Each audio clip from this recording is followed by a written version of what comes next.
तो हमारे पास ये एक ट्यूब है,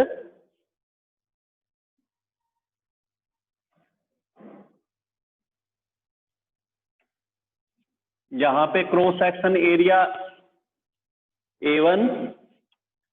तो अभी बच्चों हम किस टॉपिक को करने जा रहे हैं? बर्नौली थ्योरम, है ना। इसको प्रूव करेंगे। और क्या थी बर्नौली थ्योरम?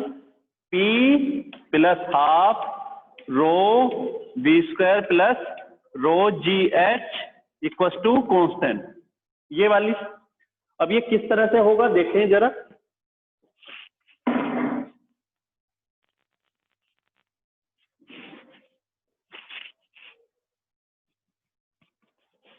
यहां पे प्रेशर P1 और यहां प्रेशर P2। इस एंड को हमने बोला है X और ये वाला एंड हमने बोला Y। X और Y।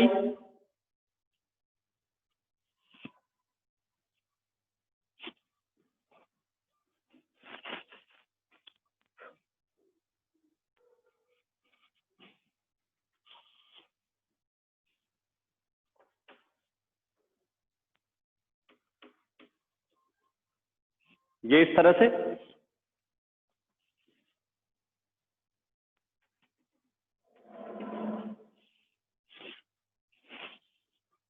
ये X और ये Y, प्रेशर P1, यहाँ पे P2, यहाँ पे क्रॉस सेक्शन एरिया A1, यहाँ पे क्रॉस सेक्शन एरिया A2, और सपोज हॉरिजॉन्टल से ये हाइट H1 और ये वाली हाइट H2, और यहाँ पर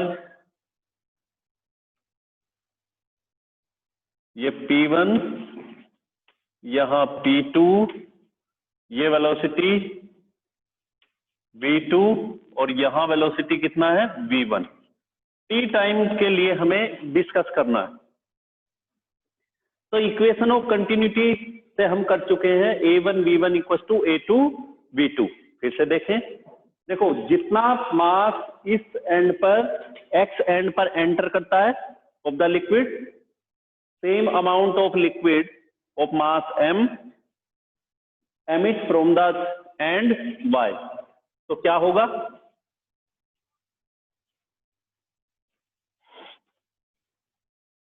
M1, इसको मैंने बोला M1 इक्वल टू M2, और ये कितना है M।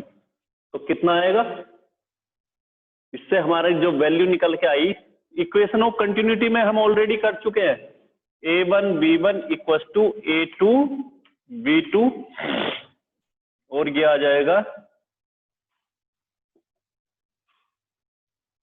अच्छा, अब देखो जो एरिया है, जो हमारा एरिया है और V1 है, ये किस तरह से निकालेंगे? इसके बाद यहाँ पे पोटेंशियल एनर्जी और यहाँ पे पोटेंशियल एनर्जी में कितना चेंज किया, काइनेटिक एनर्जी में कितना चेंज किया, और जो हमें एनर्जी मिलेगी वो हमारा क्या होगा? वर्क डन के इक्वल होगा। तो वर्क निकालते हैं। तो A1 V1 equal to A2 V2, इसको याद रखो। इसके बाद work done on the liquid, है ना, work done on the liquid for emitting at end X। तो कितना वर्क करोगे? तो W1 इक्वल टू, फॉर्मूला होता है फोर्स इंटू डिस्प्लेसमेंट, और डिस्प्लेसमेंट को बोल दिया हमने D1। फोर्स कितना एग्जर्ट किया? F1, और डिस्प्लेसमेंट कितना? D1।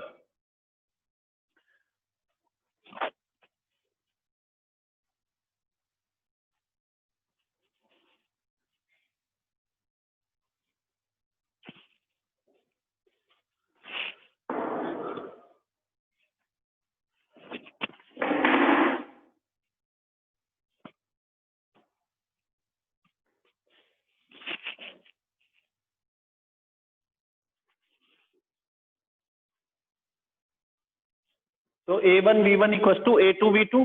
तो वर्क कितना किया? Work on the liquid at end X, W1 equal to F1 D1। F1 की वैल्यू देखो, F1 कितना आएगा? Pressure equal to force upon area, तो force equal to pressure into area. तो P1 A1 और D1 के लिए क्या लोगे? डिस्टेंस, कितना डिस्टेंस ट्रेवल करता है? तो distance travelled by the liquid at end x, कितना डिस्टेंस ट्रेवल करता है लिक्विड? V1T। ये पहले करा चुका हूं, देखो फिर से देखो। F1 की वैल्यू क्या आती है? प्रेशर इनटू एरिया, ये इसकी वैल्यू यहां पे, और ट्रेवल डिस्टेंस की वैल्यू V1T। ये वाला जो फॉर्मूला हमने किया था इक्वेशन ऑफ कंटिन्यूटी में, यही तो लिया था कि भाई इस एंड पर आपने किया था 10th में कुछ क्वेश्चन किए थे डेरिवेशन मेंसुरेशन के अंदर, कि कोई ट्यूब है, पाइप है, और उस पाइप के अंदर कोई लिक्विड फ्लो करता है, इतना क्रॉस सेक्शन एरिया, मान के चलो क्रॉस सेक्शन एरिया कितना है? A। वहां पे वॉल्यूम निकालते थे ऑफ द लिक्विड, तो कैसे निकालते थे कि सपोज T टाइम तक कोई लिक्विड फ्लो करता है, कितनी वेलोसिटी के साथ? V के साथ। तो क्या आता था वॉल्यूम के लिए? वॉल्यूम क्या होता है? A इंटू H, या जैसे मैंने बोल दिया यहाँ पे D। भाई यही तो होगा। भाई लिक्विड जो फ्लो होगा इसके अंदर वो किस फॉर्म में होगा? सिलेंड्रिकल फॉर्म में। कि लिक्विड ऐसे समझो कि जैसे सिलेंडर बनाते जा रहा है आगे तक, और T टाइम तक आपने फ्लो किया, तो कैसे निकालते थे? AD। अब A तो ये आ गया, और D के लिए क्या लेते थे? VT। ट्रेवल डिस्टेंस का मतलब क्या होगा? Velocity into time. भाई स्पीड इक्वल टू क्या होता है? डिस्टेंस अपॉन टाइम, तो distance equal to velocity into time. उसी तरह से यहां हमने क्या लिखा? V into T। चलिए इसके बाद P1 A1 V1 T। अच्छा, इसको हमने क्या बोल दिया? क्योंकि इक्वेशन ऑफ कंटिन्यूटी की हेल्प से हम इसको क्या बोल सकते हैं? AB, कि दोनों का प्रोडक्ट हमेशा कांस्टेंट रहना है। A1 V1 A2 V2 को हम क्या बोल सकते हैं? AB से। दोनों का प्रोडक्ट हमेशा फिक्स रहेगा। उस फिक्स वैल्यू को x मान लो, y मान लो, या a भी मान लिया, a भी कंसीडर किया, तो इसी तरह से ये क्या आ जाएगा? बताओ बच्चों। P1 A1, हाँ जी, P1 AVP बच्चों।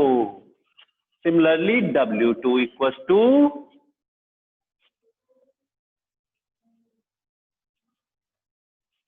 ये क्या था? Work done on the liquid. अब क्या होगा? Work done by the liquid. और ये क्या होने वाला है? W2 इक्वल टू, इसी तरह से क्या आएगा ये? P2 AVT। ठीक है।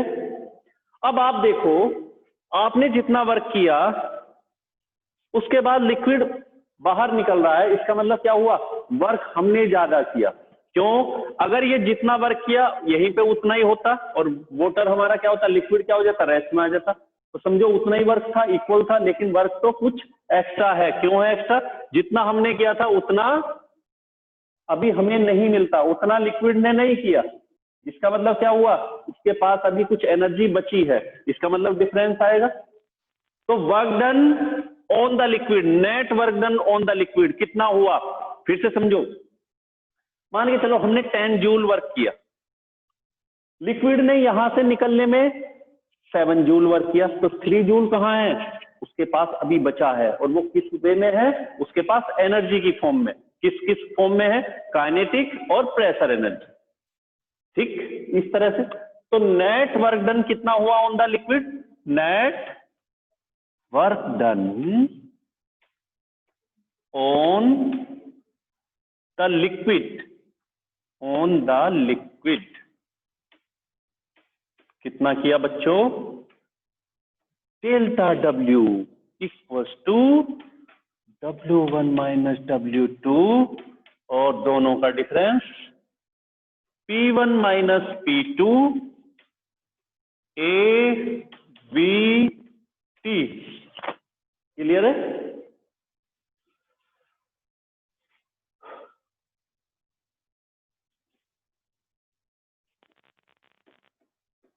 P1 माइनस P2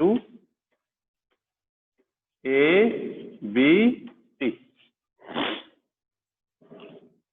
चलिए, अब यहां पे जब लिक्विड फ्लो करना शुरू करता है तो उसकी कुछ एनर्जी होगी, काइनेटिक एनर्जी, और यहां निकलता है, यहां भी कुछ एनर्जी होगी। तो क्या होता है, यहां ज्यादा हाइट है, यहां कम हाइट है, तो पोटेंशियल एनर्जी लिक्विड की किस एंड पर ज्यादा है, यहां, है ना, यहां पे कम है। तो सारी एनर्जी का देखते हैं। तो ये जो वर्क हमने किया है, ये वाला, इस वर्क की वजह से उसमें काइनेटिक या पोटेंशियल की फॉर्म में एनर्जी बची होगी, उसको देखते हैं।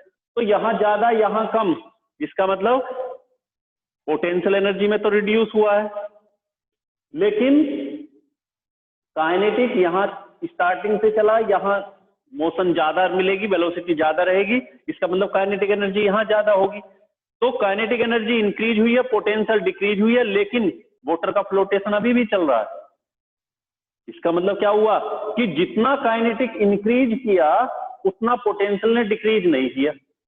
इसका मतलब कुछ एनर्जी बची है अभी लिक्विड के पास, और जो एनर्जी बची है वो किसके अकॉर्डिंग, किसके इक्वल आएगी, नेट वर्क डन। फिर से मैंने वर्क किया लिक्विड को फ्लो कराने में, लिक्विड ने वर्क किया बाहर निकलने में, लेकिन मैंने जितना वर्क किया था उतना लिक्विड ने नहीं किया। इसका मतलब जो वर्क है वो किस में कन्वर्ट हो गया लिक्विड के लिए, एनर्जी में। अब ये एनर्जी की वजह से उसे क्या मिलती है, क्या इंक्रीज होता है, तो वो निकालते हैं। तो देखो जरा, change in kinetic energy delta के कितना इंक्रीज हुई, हाफ, देखो बच्चों, half m2v2 square minus half m1v1 square. ये कितना चेंज हुई है, यहां वाली और यहां। ज्यादा कहां पे होगी, यहां, क्योंकि मास तो दोनों जगह इक्वल है लगभग। भाई m1 इक्वल टू m2 हम पहले ही बोल चुके हैं वहां पे। चलिए अब आगे बात करते हैं, क्या, पोटेंशियल एनर्जी। तो change in potential energy delta U से सपोज रिप्रेजेंट करते हो, या डेल्टा पी से, किस पे ज्यादा है, mgh1 माइनस mgh2। ठीक है बच्चों, ये आई। तो net change in energy, net change in energy, क्योंकि नेट चेंज कितना किया आपने, उसको बोला मैंने डेल्टा ई, इसको बोल रहे हैं डेल्टा ई, और ये क्या किया, डेल्टा के माइनस डेल्टा पी, क्योंकि ये ज्यादा है, डेल्टा पी कम। कितना आएगा, इससे इसको लेस करोगे तो मेरे बच्चों half m2v2 square minus half m1v1 square, ये माइनस ये प्लस हो जाएगा, है ना, जब डेल्टा पी करोगे, माइनस mgh1 प्लस mgh2, ये आ गया। और ये किसके इक्वल रहना है, डेल्टा डब्ल्यू, क्योंकि वर्क डन की वजह से ये नेट चेंज हुआ है एनर्जी में, इस वर्क की वजह से ही एनर्जी में चेंज हुआ है। तो ये delta E, therefore delta W equals to delta E, इसके इक्वल आएगा। अब वैल्यू पुट करते हैं,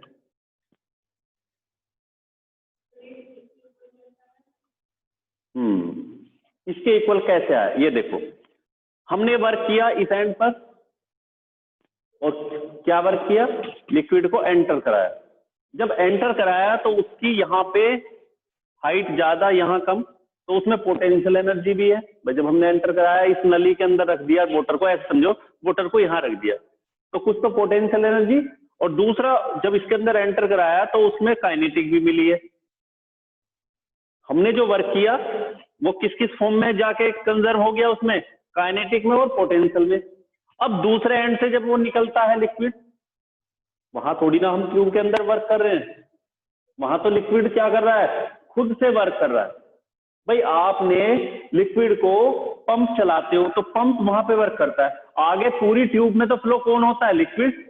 तो जितनी एनर्जी आपने वहां दी, जितना वर्क किया उसको फ्लो कराने में, पोटेंशियल देने में, वो आगे तक जाएगा। जब वो जीरो हो जाएगी एनर्जी, वहीं पे जाके लिक्विड रुक जाएगा। तो कैसे होगा? जब तक एनर्जी उसके पास रहेगी तब तक वो फ्लो होता रहेगा। अब यहां जो वर्क कर रहा है वो कौन कर रहा है? वापस लिक्विड। लेकिन वो वर्क उतना नहीं कर रहा जितना हमने उसे दिया था। अगर वो उतना कर देता तो क्या होता? फिर लिक्विड आगे फ्लो नहीं करता। अगर ऐसी कंडीशन आ जाती तो फिर लिक्विड आगे फ्लो नहीं करता। और ऐसा कब हो सकता है? मान के चले हमारी एक ट्यूब, और आप इसमें लिक्विड को प्रेशराइज कर रहे हो, वर्क कर रहे हो, और लिक्विड क्या करता है? सपोज यहां तक, इस हाइट तक पहुंच जाता है, इससे ऊपर नहीं जा पाता। इसका मतलब क्या हुआ कि जितना वर्क आपने किया उतना ही लिक्विड ने यहां पे कर लिया, यहां जाके उसकी एनर्जी पूरी तरह से जीरो हो गई। समझ आ गई बात? 10 जूल दिया था लेकिन 10 नहीं किया लिक्विड ने, अभी केवल कितना किया? 7 या 6 किया। इसका मतलब कुछ एनर्जी अभी बची हुई है लिक्विड के पास, और वो किस फॉर्म में है? प्रेशर में, काइनेटिक में। समझ आया? चलिए, यहां जो आपने वर्क किया था वो अभी उसके पास है, काइनेटिक पोटेंशियल यहां भी थी, यहां भी है, लेकिन यहां तक जो वर्क किया था कुछ एनर्जी उसकी फ्लो होने में चली जाती है। ठीक है, किस फॉर्म में चली गई? हीट में या वगैरह वगैरह। चलिए, लेकिन हम यहाँ इस पॉइंट पे डिस्कस करते हैं।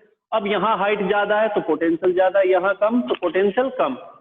यहाँ हमने एक चीज और भी पढ़ी है इक्वेशन ऑफ कंटिन्यूटी से, A1 V1 equal to A2 V2। जहां क्रॉस सेक्शन एरिया बड़ा होगा वहां वेलोसिटी कम होगी। बताई थी बात कि क्रॉस सेक्शन एरिया मान के चलो 6, तो वेलोसिटी कम। क्रॉस सेक्शन एरिया कम तो वेलोसिटी, अगर A1 V1 को A2 V2 के इक्वल होना है तो, ठीक है ना? अगर बच्चों A1 V1 A2 V2 के इक्वल होगा तो ये वाली कंडीशन रहेगी। तो काइनेटिक एनर्जी अगर ज्यादा है, इसका मतलब, सॉरी, अगर इसकी वेलोसिटी ज्यादा है तो काइनेटिक ज्यादा होगी। तो काइनेटिक जो ज्यादा है वो कितना ज्यादा है? डेल्टा के इक्वल टू इतना माइनस ये, बाद वाली से पहले वाली को लेस कर दिया। लेकिन पोटेंशियल क्योंकि हाइट यहां ज्यादा थी यहां कम थी, तो इस वजह से mgh1 माइनस mgh2। तो कितना रिड्यूस हुई? पोटेंशियल तो कम हुई है, काइनेटिक इंक्रीज हुई है। तो कितना हुआ? डेल्टा के माइनस डेल्टा पी। यहां निकाल लिए। चलिए, अब ये फाइनल हमारे पास आया। अब ये जो एनर्जी हमें मिली है, अभी भी हमारे पास एनर्जी है डेल्टा ई, ये किससे मिली है? नेट वर्क डन से। नेट क्यों बोल रहे हैं? हमने किया, लिक्विड ने खुद किया। हमने ज्यादा किया था, लिक्विड ने अभी उतना नहीं किया, तो कितना बचा? Delta W, W1 minus W2, ये इतना बचा हुआ है। समझ आया आप? ठीक है, हमने 10 किया था लिक्विड ने, लेकिन 6 जूल किया, तो कुछ तो बची हुई है उसके पास। वो कितना बची हुई है? Delta E. इसको पुट करो, P1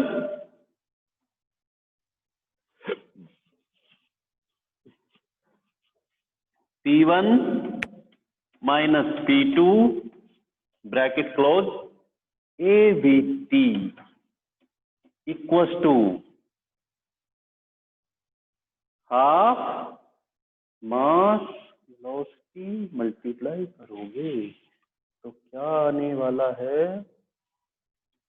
half m2 v2 square minus half m1 v1 square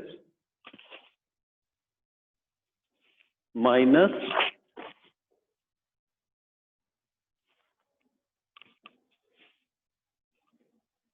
mg minus mgh1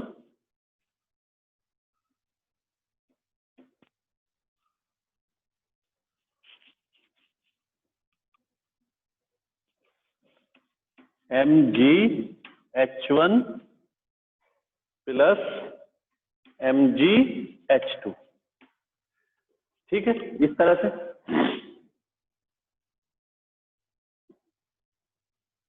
अच्छा, अब हमें यहाँ पे डेंसिटी की टर्म में इसको मल्टीप्लाई करें और AVT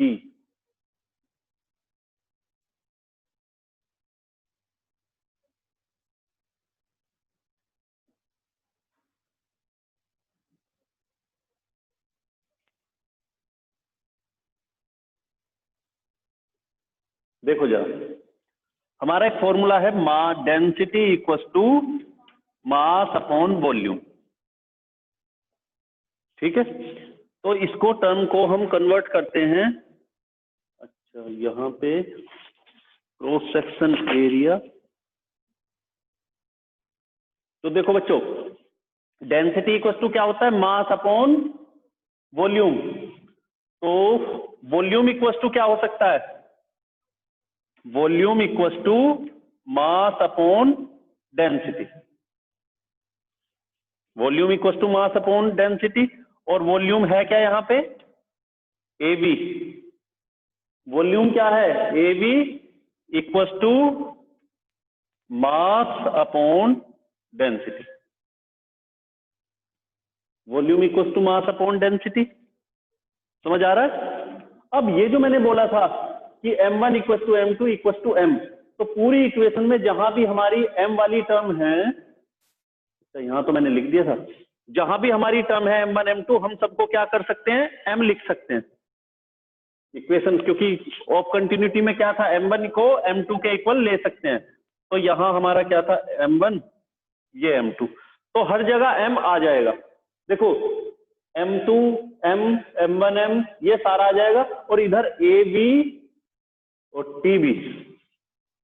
ABT को आप क्या लिख सकते हो, M अपॉन डेंसिटी। फिर से समझो, ABT मैंने लिखा क्यों है, density equals to mass upon volume, volume equals to mass upon density, और वॉल्यूम को ABT क्यों लिखा, क्योंकि क्या था formula, area into height. Volume क्या होता है किसी सिलेंडर के लिए, एरिया इंटू हाइट, और हाइट का मतलब क्या है, VT।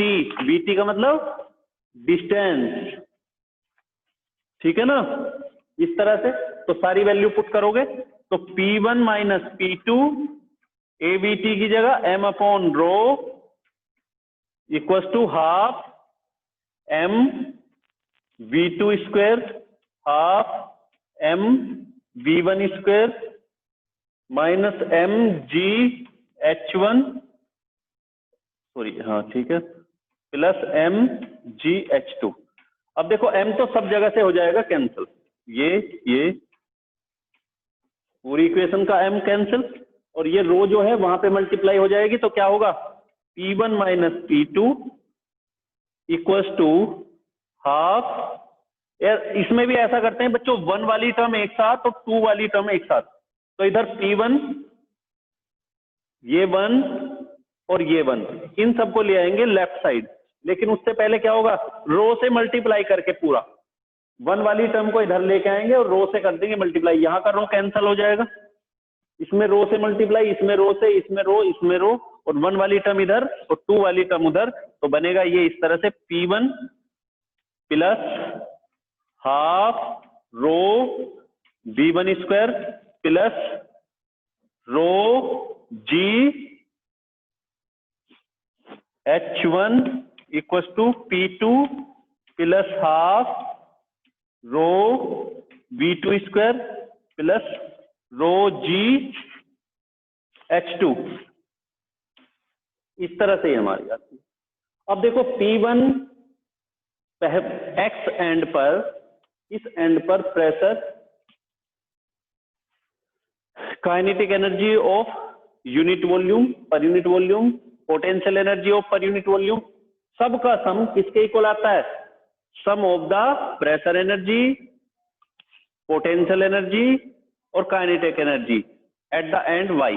तो तीनों का सम इस एंड के सम के इक्वल है। मींस ये कोई भी लिक्विड, आइडियल लिक्विड जब फ्लो हो करता है किसी यूनिफॉर्म ट्यूब के अंदर, non uniform cross section area की ट्यूब के अंदर, तो उसकी टोटल एनर्जी किसी भी एंड पर, किसी भी पॉइंट पर, अगर हम बात करें इस पर, यहां लेते, मान के चलो यहां डिस्कस कर सकते हैं, यहां कर सकते हैं, किसी भी पॉइंट पर अगर डिस्कस करें तो हमेशा कैसे रहने वाली है, इक्वल रहने वाली है। तो क्या होगा, therefore P plus half rho V square plus rho G H equal to constant. ये कर लो बच्चे, हर किसी एंड पर हमारी टोटल एनर्जी हमेशा फिक्स रहेगी।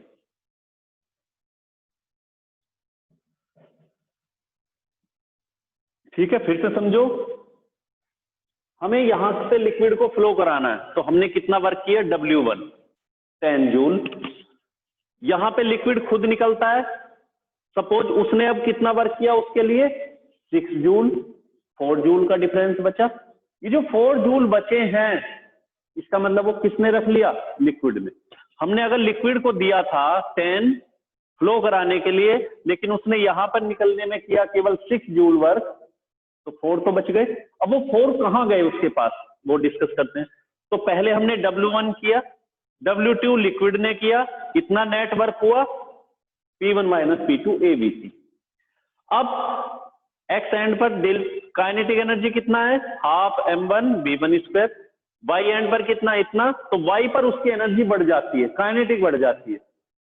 समझ में आता है ये बात, क्योंकि जब हमने वर्क किया था 10, उसने किया 6 वर्क 6 जूल, इसका मतलब 4 जूल उसके पास एनर्जी बची। अब वो कुछ तो करेगा उस 4 जूल से, तो 4 जूल से उसने कुछ क्या किया, उस 4 जूल का कुछ पार्ट उसने किसमें यूज कर लिया, काइनेटिक एनर्जी को इंक्रीज करने में। क्यों इंक्रीज बोल रहे हैं, क्योंकि इस एंड पर क्रॉस सेक्शन एरिया ज्यादा, इस पर कम, तो सीधी सी बात है वेलोसिटी कम होगी, यहाँ पे वेलोसिटी ज्यादा। अगर ज्यादा वेलोसिटी हुई है, इसका मतलब काइनेटिक एनर्जी बढ़ी है, क्योंकि दोनों एंड पर M1 इक्वल टू M2 है, M दोनों पर इक्वल है। ये लिख जरूर रखा है M1 M2, लेकिन दोनों एंड पर मास इक्वल है, तो ये सीधी सी बात है काइनेटिक एनर्जी इंक्रीज हुई है। सपोज कितना इंक्रीज हुई है, 3 जूल। 3 जूल उसकी एनर्जी, जो 4 बची थी उसके पास, 3 जूल की में उसने क्या यूज किया कि एनर्जी को बढ़ा लिया। कौन सी एनर्जी को, काइनेटिक को। अब बात करते हैं पोटेंशियल। पोटेंशियल एनर्जी यहां उसके पास थी mgh1, यहां mgh2, पोटेंशियल तो उसकी घट रही है,